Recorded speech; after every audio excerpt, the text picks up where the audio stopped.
તો આ તરફ કડી વિધાનસભા બેઠકની પેટા ચૂંટણીને લઈ ભાજપે પ્રચાર શરૂ કર્યો છે। ભાજપના ઉમેદવાર રાજેન્દ્ર ચાવડાએ ચૂંટણી પ્રચારના શ્રી ગણેશ કર્યા। કડીના ધનાલી, ઉમાનગર, નંદાસણ, ગણેશપુરા સહિતના ગામોમાં પ્રચાર કર્યો। ચૂંટણી પ્રચારમાં સાંસદ હરિભાઈ પટેલ, વિજાપુરના ધારાસભ્ય સીજે ચાવડા, ઊંઝાના ધારાસભ્ય કિરીટ પટેલ સહિતના આગેવાનો પણ જોડાયા। ધારાસભ્ય સીજે ચાવડાએ ભાજપની જીતનો વિશ્વાસ વ્યક્ત કર્યો છે।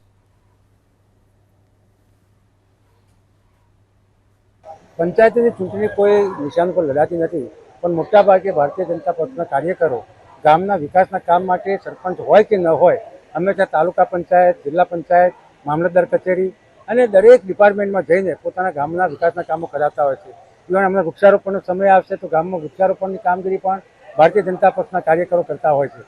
ज्यारे ज्यारे विस्तारमां राज्यमां आफत आवे त्यारे अડીખમ ઉભા રહેવાની જે ખેવના છે ભારતીય જનતા પક્ષના કાર્યકરમાં, એના કારણે એ સરપંચમાં ઉભો રહે એટલે ઓટોમેટિક સમરસ જ થાય।